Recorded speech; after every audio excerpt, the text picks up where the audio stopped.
Ahí está.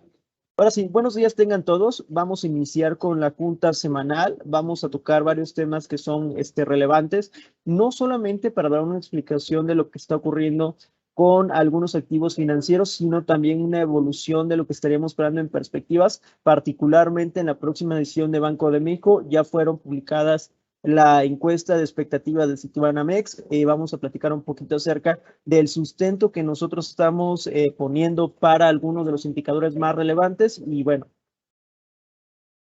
¿qué vamos a revisar entre los primeros puntos semanales? Primero es que vamos a ver con cierta continuidad en la parte de, en el discurso monetario, están planteando de que efectivamente la inflación dejó de ser un tema específicamente transitorio, que sí hay elementos que están siendo más allá de la situación coyuntural, pero que también estarían repercutiendo en una política monetaria más restrictiva. ¿Qué tiene que ver esto? Pues efectivamente que los distintos bancos centrales, por lo menos en el caso de Estados Unidos, por lo menos en el caso de Europa, podrían estar llevando a cabo una evaluación nuevamente acerca de la inyección de liquidez. Como bien lo hemos platicado durante sesiones pasadas, nosotros estamos visualizando que para la próxima reunión, que es de entre el 14 y el 15 de diciembre, decidan llevar a cabo un nuevo anuncio en cuanto a un mayor recorte de la inyección de liquidez. Pero esta inyección de liquidez, si uno la compara, digámoslo así, con el proceso de incrementos en los precios de las acciones, por lo menos en el indicador global, la parte de abajo es la inyección de liquidez, la sumatoria desplegada por la Reserva Federal, lo que tiene que ver con el balance de cada uno de los bancos centrales, el caso de Japón, el caso de la Reserva Federal y también el caso de Reino Unido. Estamos viendo que efectivamente la ascendencia del valor de cada uno de los mercados accionarios alrededor del mundo, sumando efectivamente Europa, sumando el caso de América, sumando el caso de Latinoamérica, sumando el caso de Asia, pues ha sido ascendente. Nosotros lo que estamos viendo es que hacia los próximos trimestres de 2022, muy probablemente vamos a ver un incremento de la volatilidad si efectivamente en la reunión de diciembre deciden tener un tono monetario más restrictivo, pues estaría conllevando a que el movimiento en las tasas libres de riesgo y con ello su afectación en los distintos activos financieros, pues incremente la volatilidad. Pero el tono que hemos platicado es, esto no estaría generando un cambio de tendencia en cuanto a los mercados accionarios. No vemos una situación de mercado bearish, porque la realidad es que muchos de los factores fundamentales seguirán marcando esta tendencia de expansión, no solo en el tema económico, sino también en el tema operativo de las empresas. El otro punto es cómo se han comportado en cuanto a riesgo, rendimiento, cada uno de los sectores del S&P 500. Hemos estado viendo que el sector tecnología, por lo menos en los últimos 6 meses, el TRA es un Total Return Analysis, que implica el cambio en el precio más alguna distribución que tenga dicho instrumento o dicho sector. En el caso, por ejemplo, de bienes raíces o en el caso de energía, pues regularmente hay distribuciones de dividendos que corresponderían a un incremento o a pagos más para los inversionistas entre un 1 o 2%, dependiendo mucho del sector. ¿Quiénes podríamos decir que han sido unos sectores relativamente equilibrados entre riesgo y rendimiento, por lo menos en los últimos 6 meses? Estamos viendo que el caso de tecnología, que ha encabezado prácticamente el rendimiento, y realmente la volatilidad ha sido pues estable o en promedio al observado en otros sectores. Lo que podríamos estar planteando para una situación táctica, queremos decir esto en próximos 3 meses, nuevamente podrían representar valor sectores como energía, financieras o incluso materiales, que entendiendo que efectivamente vamos a ver nuevamente incrementos en las tasas, pues estarían asociados también a un mejor desempeño operativo. ¿Cómo se ha encontrado la dinámica en el mundo, por lo menos en los países que tienen un impacto? Ha sido buena. Si quieren, de momento ya podrían ir poniendo algunas preguntas para que al final las revisemos, ya sea de los temas particulares que estamos desarrollando aquí o de los otros temas que se podrían presentar, ya sea en su sector, en su actividad económica, o que resultan importantes para ustedes en la gestión de los portafolios, en la gestión de toma de decisiones de las actividades económicas que desarrolla, a partir del sector, la industria o giros específicos. Bueno, haciendo esa pequeña pausa o informe comercial, lo que estamos viendo y con por lo menos la actividad económica, lo platicamos durante las juntas pasadas. Los primeros informes empíricos y de algunas instituciones efectivamente estaban sugiriendo que esta variante sí era más contagiosa, pero realmente la preocupación del mercado es que también reflejara una situación general de parálisis económico como la observada durante el año pasado. Las recientes investigaciones ya declaradas por Pfizer, también por AstraZeneca, están sugiriendo que otra dosis de la vacuna que ellos están desarrollando o que ya está puesta en el mercado resulta efectiva contra esta nueva variante. Entonces, una tercera dosis o segunda dosis, dependiendo de la vacuna, pues sí representaría una mayor posición defensiva en cuanto a temas de contagios. Es lo que los informes y lo que distintas instituciones ya se encuentran marcando. Y eso ha sido un factor que, como ustedes lo saben, lo platicamos durante sesiones pasadas, el nivel de la actividad económica no tendría que caer en una medida similar aún con el incremento, digamos, del riesgo asociado. Y lo que estamos viendo a través de estos indicadores, nada más para recordarles rápidamente, este indicador se lee que arriba de los 50 puntos estaría en niveles de expansión. Y lo que estamos viendo por lo menos al último mes de noviembre es que realmente el nivel de la actividad económica de las manufacturas en Estados Unidos, en la zona euro, en Reino Unido, en Alemania, en España, se encuentran niveles de expansión o niveles significativamente altos, sugiriendo que hacia adelante la tendencia de esta recuperación debe seguir vigente. En el caso de China, los elementos estructurales, las reformas, cierta limitación de recursos, a pesar de que a principios de esta semana decidieron reducir el encaje legal o las necesidades de liquidez en los bancos para hacer frente a una mayor situación de recuperación económica. El otro punto es servicios. Servicios, creo que en los lugares que encaminan este crecimiento es Estados Unidos, Reino Unido y en el caso de España. O sea, todavía estamos viendo este dinamismo impulsado tanto por manufacturas, bienes de consumo, como por el factor de servicios o adquisición en vivo o adquisición en planta de una serie de productos ofertados. Entonces, dando como resultado que esta sumatoria ponderada de manufacturas y servicios siga mostrando estas señales de expansión en Estados Unidos, en el caso de Alemania y la zona euro y China. Entonces, realmente la visión del inversionista es, vamos a enfrentar, digamos, temas, creo que los más importantes que vamos a estar enfrentando es inflación, riesgo de política monetaria y en la parte de la actividad económica probablemente veamos una desaceleración, pero no debe de cambiar un canal de expansión en general para las economías. ¿Qué esperamos? Realmente les hemos platicado. En el cuarto trimestre y el primer trimestre de 2022 vamos a vivir volatilidad.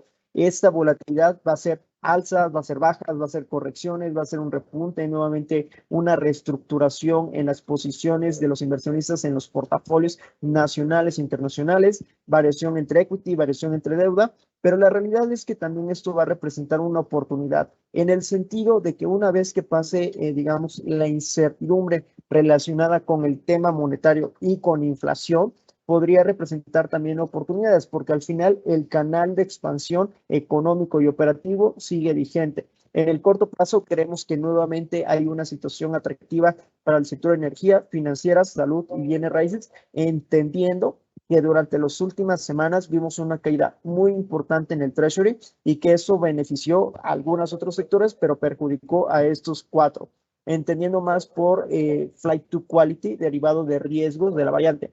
En el mediano plazo vemos todavía valor en el caso de salud, siendo más para portafolios patrimoniales de crecimiento, tecnología también vemos ese punto y ya, digámoslo así, si efectivamente estaremos confirmando en las próximas 2 a 3 semanas que los contagios originados por esta nueva variante no repuntan de forma agresiva, pues estaría dando unas mayores señales de certidumbre.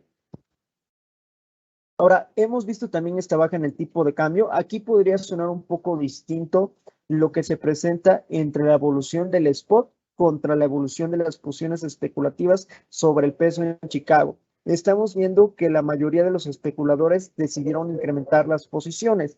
Esto se está tocando en los medios, diciendo que efectivamente sí, la percepción de los inversionistas es que va a enfrentar una depreciación o que el tipo de cambio se va a subir. Pero hay que entender que este fenómeno se está registrando no solamente contra el peso mexicano, sino también contra varias monedas. Estamos viendo cuando uno compara, se incrementaron las posiciones al mes o al mes del cierre de noviembre contra el peso mexicano, se incrementaron, digámoslo así, contra el euro, venían, digamos, marginalmente abajo, estaban al principio de año largos sobre dicha moneda en el euro, también estaban largos sobre la libra esterlina, sobre el canadiense, sobre el real brasileño, pero ya bajo este concepto en donde Powell dejó de mencionar que la inflación es transitoria y que de una u otra manera van a tener que actuar en la medida que se vayan presentando los datos para tratar de contener cualquier desarrollo de la inflación y más importante, que no se registre una inflación de segundo orden. Creo que ha sido una percepción general de que ahora el dólar va a tener este impulso por el tema monetario, por el desarrollo de la política que implemente la Reserva Federal, pero también va a tener un apoyo muy importante de los fundamentales. ¿Cuáles son estos fundamentales? Como lo vimos al principio, las manufacturas, los servicios siguen estando en un nivel relativamente alto en comparación a otras regiones del mundo. Los ingresos personales están creciendo, los gastos personales también están creciendo. Y pues en general este balance macroeconómico le da un segundo impulso a una fortaleza del dólar. Entonces estamos viendo que efectivamente en este sentido el dólar prácticamente o el índice del dólar al día de ayer lleva un avance de 7.2%, ganándole entre 10%, por ejemplo, o a un shekel entre un 11.1% a un 3.3% de una libra esterlina. Las únicas monedas que han escapado, digamos, a este nivel de fortaleza importante y a una pérdida de valor contra el dólar es el dólar canadiense y el dólar taiwanés. Hasta la libra esterlina ya tiene una pérdida de 3.3%, más asumible que durante la reunión pasada de política monetaria el mercado estaba considerando o estaba visualizando ya esta necesidad de incremento en la tasa de interés, situación que no se había presentado por lo menos en los últimos 5 a 10 años. Entonces, la realidad es que aquellas instituciones donde tengan un balance, o más bien aquellos países donde haya un balance fuerte entre la parte económica, pero también entre el manejo de la política monetaria y el futuro que estén desarrollándose en estos dos elementos, estarían teniendo un mejor desempeño. Consideramos que en el caso de México, por variables fundamentales, también por flujos financieros y por política monetaria, estaría teniendo este desempeño. Entonces, ahora, entendiendo más esto, digamos, de la fortaleza, vamos a hablarle muy rápido de la regla de Taylor. Esta regla de Taylor, lo que te dice en términos sencillos es una tasa de interés que va a ser acorde a estos pues, 4 o 5 elementos. Primero, va a ser resultado de un tipo de interés objetivo, va a ser resultado del PIB esperado, de la tendencia de largo plazo del PIB esperado y también de la inflación esperada, así como de la tasa de inflación neutral. Entendiendo que en México, digamos, la inflación esperada está siendo cada vez mayor, estamos esperando por lo menos este año niveles de un 7.3% a un 7.4% anual. La tendencia de largo plazo está incrementándose. Todavía no sale, digamos, de los objetivos de Banca Central, pero sí ha habido un incremento. Y en la parte del PIB, pues también estaríamos esperando que este año estemos alrededor de un 5.9%, de un 6% anual y para el próximo alrededor de un 3%. Entonces, ya bajo ese concepto, vamos a revisarlo si realmente Banco de México, de acuerdo a este modelo que sugiere, más no es digamos, un proceso definitorio o determinístico para ubicar la tasa de interés, pero que sí muchas instituciones en distintas partes del mundo, pues lo siguen como marco de referencia. Teniendo estas dos gráficas, la primera tenemos aquí la tasa de interés que estaría sugiriendo por una regla de Taylor y la segunda gráfica representa también la tasa de interés efectiva de Banco de México. Lo que vemos, por lo menos desde 2009, hay una brecha relativamente corta entre la regla de Taylor y la parte de Banxico. En algún momento es similar, como lo vemos en esta parte, y en otras, supongamos de 2016, 2017, realmente la brecha es corta. Lo interesante observar es que efectivamente cuando hay un incremento de la inflación, pues también la regla de Taylor te dice subir tasa de interés. A diferencia de otros momentos a lo largo de los últimos 10, 15 años, es bien cierto que los fenómenos que están dando origen al tema inflacionario mucho tiene que ver con cuellos de botella y que también estos cuellos de botella no necesariamente al subir la tasa de interés estarían siendo directamente impactados para tratar de resolverse. Pero hay que tener algo muy bien en claro, que también debemos de manejar que la inflación no genera una inflación de segundo orden. ¿Qué quiere decir esto? Que cuando va pasando cuando va pasando el tiempo y que también la inflación esperada para los próximos 2, 5 años no se empiece a trasladar en el corto plazo a nuevamente incrementos en contratos, nuevamente incrementos ya en una reestructura general de la parte económica derivado de esta perspectiva de incrementos en la inflación en el futuro, pues estaría desanclando toda esta visión de inflación.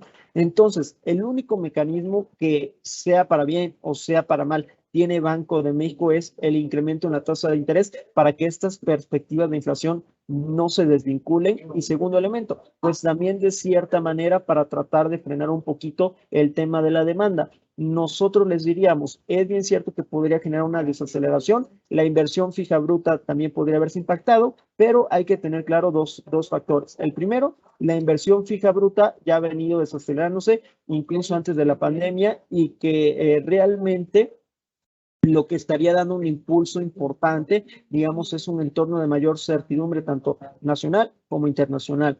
Y en el tema de consumo, estamos esperando que por lo menos en 2022 y 2023 los factores que actualmente o que anteriormente le dieron un empuje importante a la economía nacional es el factor externo a través de arrastre económico.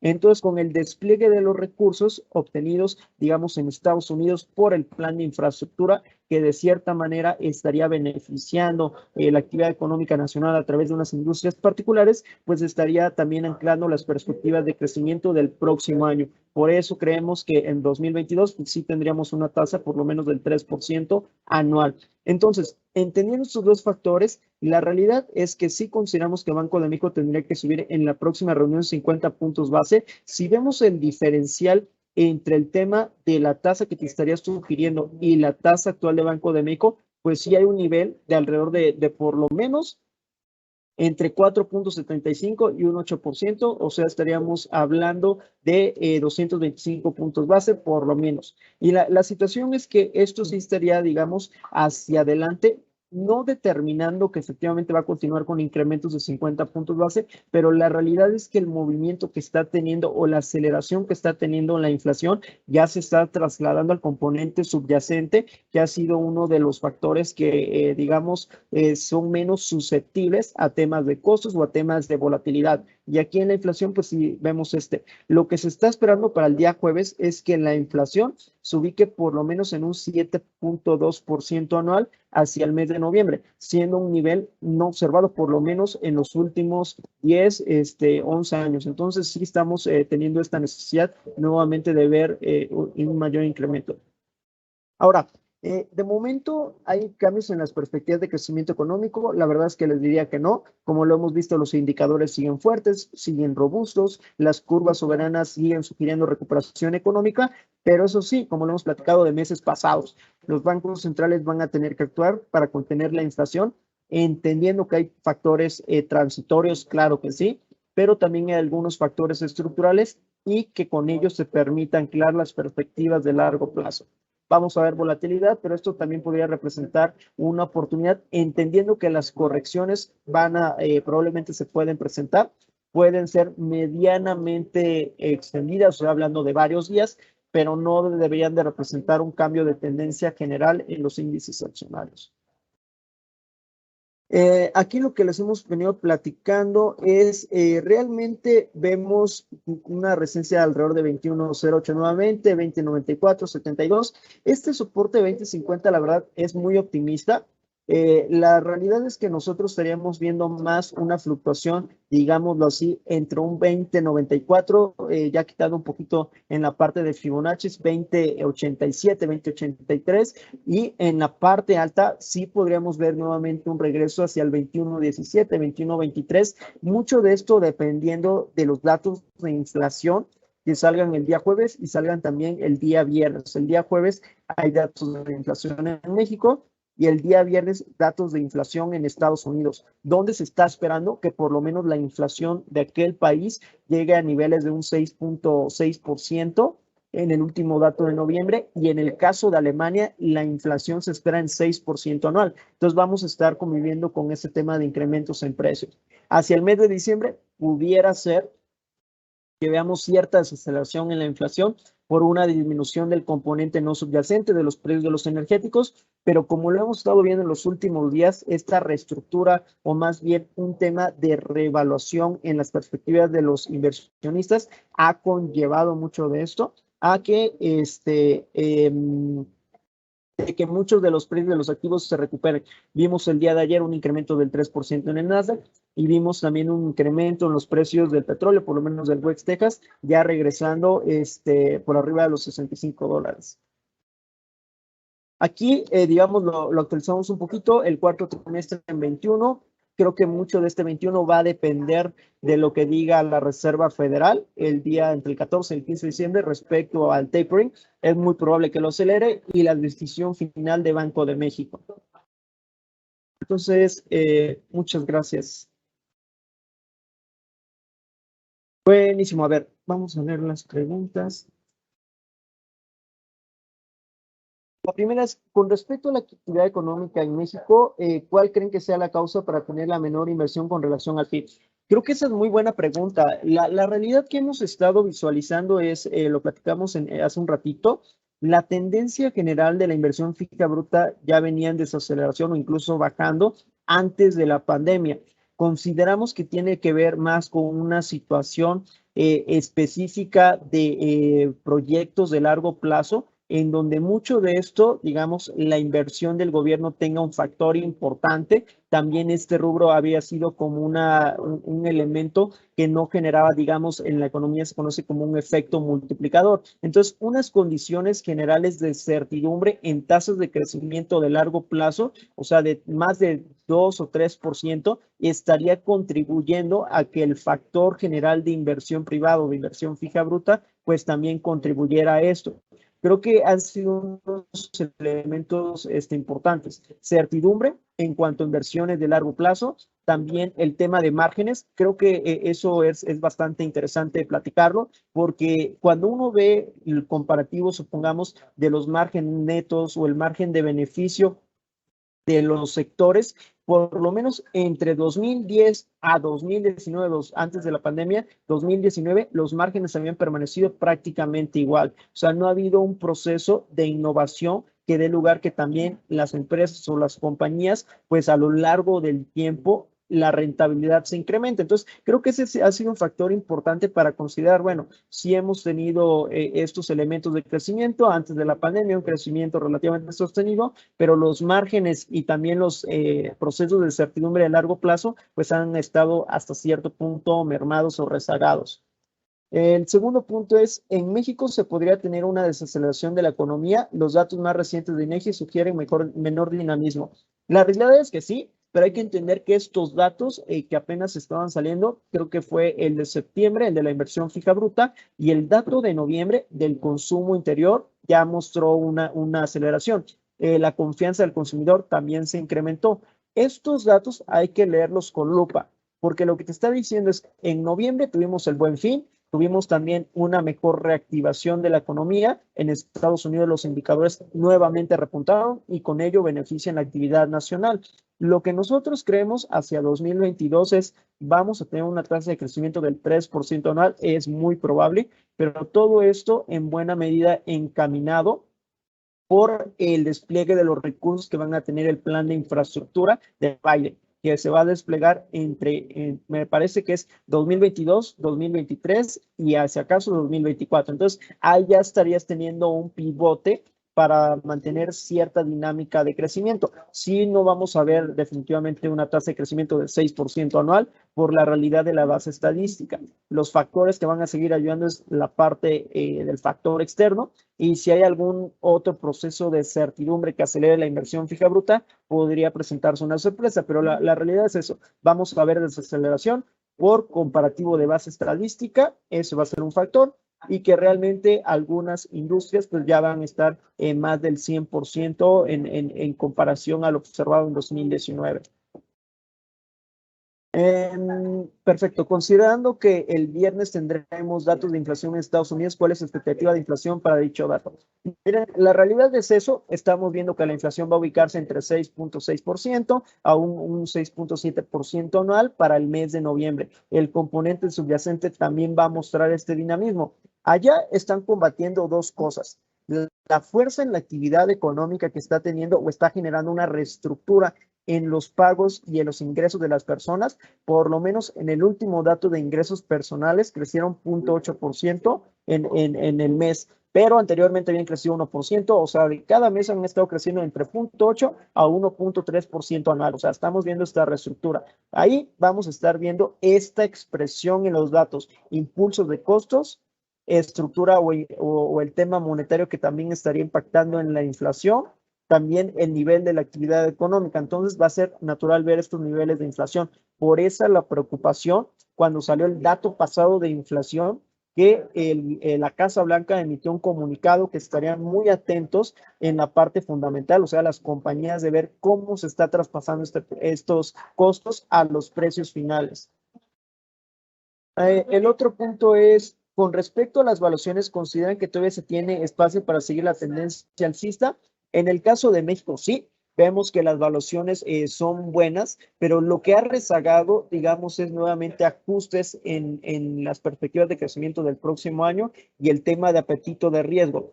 Creo que en general llegamos a un punto donde los inversionistas están teniendo prudencia, entendiendo más que puede haber una situación de correcciones de mercado que serían sanas para bajar el tema de evaluaciones. Por lo menos en el caso del S&P 500, las valuaciones a través de precio y valor en libros, precio utilidad o incluso Enterprise Value contra EBITDA ya se encuentra en el superior del promedio de los 5 años y de los últimos 3 años, y ya arriba también de 2008 y 2009. O sea, sí, el tema de crecimiento económico les va a dar un sustento. No vemos un bear market, pero sí vemos que una corrección de mercado derivado de un recorte en la liquidez monetaria, como lo vimos al principio en la gráfica, ha impulsado de manera importante a los mercados accionarios.